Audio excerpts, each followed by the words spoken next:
ఇచ్చారు ఆయన. ఆయన కూర్చుని వింటున్నారు. ఆ రోజు ఏం చెప్పాను నేను పిఠాపురంలో పురుహూతికాదేవి మహిమ గురించి చెబుతూ, ఎవరికైనా వస్తువులు పోతే పురుహూతికాదేవి దగ్గరికి వెళ్ళి మొక్కుకుని దర్శనం చేసుకుంటే మీ పోయిన వస్తువులు దొరుకుతాయని చెప్పాను. ఒక్కొక్కళ్ళ కర్మయోగం వల్ల పరుసులు పోగొట్టుకుంటారు, కొందరికి మతిమరుపు ఎక్కువ. మాకు తెలిసిన ఒక శిష్యుడు ఉన్నాడు, వాడికి భార్య కొడుకు తప్ప ఇంకెవరు గుర్తుండరు. వాడి పాస్పోర్ట్ కూడా నేనే జాగ్రత్త చేయాలి. ఇలాంటి కొంతమంది మహానుభావులు ఉంటూ ఉంటారు కదా, మతివరపు వాళ్ళు. ఇంకా నా అదృష్టం కదండి, కనీసం మా ఆవిడని గుర్తుంటుంది.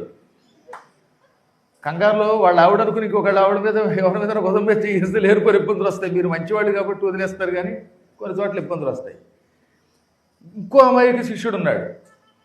వాడు రోజున మలేషియా తీసుకెడితే అక్కడ 2 బాత్రూములు ఉన్నాయి, ఇక్కడ మెన్ను అక్కడ ఉమెన్లో దూరాడు.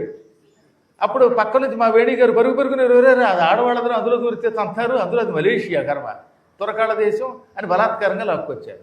అంటే కొంతమందికి అంత మతిమరుపు ఉంటుందన్నమాట పాపం. ఇలాంటి మతివరపు వాళ్ళు ఏ కారణం చేతనంటే పరుసు మర్చిపోయారు అనుకుందాం, కారు మర్చిపోతూ ఉంటారు, తాళాలు మర్చిపోతూ ఉంటారు. ఇలా వస్తువులు మర్చిపోతే ఒక్కోసారి ప్రమాదం. ఈ పోయిన వస్తువులు మతిమరపు వల్ల మనం విడిచిపెట్టినటువంటి వస్తువులు దొరకాలి అంటే దానికి ఒకటే మార్గం అన్నారు, పురుహూతికాదేవి దర్శనము. కుంకుమ పూజ చేసుకున్న ఆవిడకి, లేక ఆవిడ దర్శనం చేసుకున్నా, లేక ఎక్కడన్నా వస్తువు పోయిన వెంటనే అమ్మాయి ఈ వస్తువు దొరికాక నీ దగ్గరకు వచ్చి నీ దర్శనం చేసుకుంటామని మొక్కుకున్న వస్తువులు దొరుకుతాయి అని చెప్పాను. ఆయన విన్నారు. ఏమండి ఎందుకో అనుకోకుండా ఏలూరు వచ్చాను, వచ్చి రాగానే మీరు ఇక్కడ పురాణం చెబుతున్నారని మీరు ఆనందం కలిగింది. అంటే కింద ఎందుకు కూర్చున్నారండి అంటే, పురాణం వింటున్నప్పుడు నాకు కింద కూర్చోవడం ఇష్టం అండి, నా శరీరం సహకరిస్తోంది. సహకరించని ముసలాళ్ళు ఎలాగో కుర్చీల్లో కూర్చుంటారు, శరీరం ఆరోగ్యంగా ఉంది కింద కూర్చున్నాను అన్నారు ఆయన. మీరు ఎవరన్నా ఆయన పాటలు విన్నారుగా, జొన్నవిత్తుల రామలింగేశ్వరరావు గారి పాటలు విన్నవాళ్ళు చేయెత్తారు, పర్వాలేదు. ఆ తర్వాత ఏం జరిగింది, ఈ పురాణం విని ఇంటికి వెళ్ళేసరికి ఆయన పాస్పోర్ట్ ఉన్నటువంటిది, ఆయనది, ఆయన భార్యది, పిల్లలది, నలుగురిది పాస్పోర్ట్ ఉన్నటువంటి ఓ పరుసు పోయింది ఎక్కడో. ఎవరు వదిలేశారో తెలియదు, ఎక్కడ పోయిందో తెలియదు. మేమందరం సింగపూర్ వెళ్ళాలి. పాస్పోర్ట్లు పోతే అది పెద్ద గొడవ అండి బాబు, అందులో వేసాలు ఉంటాయి. తర్వాత ఇంకో సమస్య ఏమిటంటే పోలీస్ కంప్లైంట్ ఇవ్వాలి, మళ్ళీ డూప్లికేట్ తెచ్చుకోవాలి, ఇదంతా పెద్ద తలనొప్పి వ్యవహారం. ఆయనకి వెంటనే గుర్తుకొచ్చింది, పద్మాకర్ గారు పురాణంలో పురుహూతికాదేవి మహాత్మ్యాన్ని చెప్పారు. వస్తువులు పోతే ఆ వస్తువు దొరికిన వెంటనే అమ్మవారి దర్శనం చేసుకుంటామని మొక్కితే ఆ వస్తువు దొరుకుతుందని అనే నమ్మకంతో వెంటనే ఆ పాస్పోర్ట్లో ఉన్నటువంటి పరుసు దొరికితే నీ దర్శనం చేసుకుంటానమ్మా అన్నారు ఆయన. 2 రోజులు తిరగలేదండి, ఎవరో ఒక ఆయన వచ్చి మీరు ఫలానా చోట ఈ పరుసు వదిలేశారండి, మీ అడ్రస్ అందులో ఉందండి అని వెతికి పట్టుకొచ్చి ఇచ్చాడు. 2 రోజులు కూడా తిరగలేదు. ఇక అక్కడి నుంచి ఆయనకు అమ్మవారు అంటే అభిమానం. ఆ విషయాన్ని ఆయన స్వయంగా కిందటిసారి పిఠాపురంలో చెప్పారు. ఇది పద్మాకర్ గారు చెప్పడం వల్ల నాకు గురి కుదిరి మొక్కుకున్నాను వచ్చాను అని.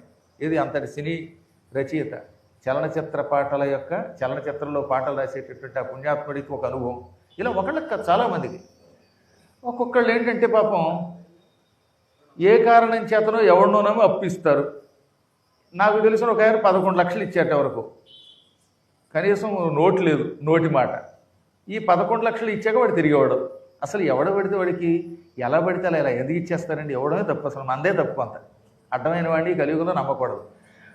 పోనీ అసలు నమ్మవలసిన వాడిని నన్ను నమ్మరు, అడ్డమైన వాడిని నమ్ముతారు. పోనీ పద్మాకర్ గారు నమ్మి ఒక కొంగరం ఇచ్చారా ఎవరన్నా ఎవరో. మీ గొలుసులు మీ ఉంగరాలు మీ దగ్గరే ఉంటాయి తప్ప, బొంగరాలు తప్ప. నమ్మేవాడిని నమ్మరు, ఇవ్వని వాడిని నమ్ముతారు, వాడి దగ్గర నుంచి డబ్బులు రావు. అలాంటప్పుడు ఏం చేయాలన్నమాట, మేము ఎంతో కష్టపడి ఆర్జించిన మా సొమ్ము ఒక దుర్మార్గుడికి అప్పుగా ఇచ్చేవాడు తిరిగి ఇవ్వటం లేదు. అమ్మా మా అప్పు మాకు తిరిగి వస్తే, మా డబ్బు మాకు తిరిగి వస్తే మేము నీ దర్శనం చేసుకుంటామని మొక్కుకున్నంత మాత్రం చేత గ్యారంటీగా వస్తుంది. చూడండి, నమ్మి చేయండి పని. ఇలా ఈ చుట్టుపక్కల ఎన్నో క్షేత్రాలు ఉన్నాయి. పిఠాపురంలో ప్రత్యేకంగా అమ్మవారు పురుహూతిక ఉన్నది, అందులోనే కుక్కుటేశ్వర స్వామి వారు ఉన్నారు. ఆయన మహానుభావుడు. అది పాదగయ, గయాసురుడి యొక్క పాదం అక్కడ ఉన్నది.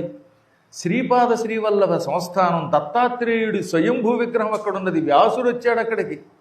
ఇలా ఇన్ని దివ్యస్థానములన్నీ ఒక క్షేత్రంలో పక్క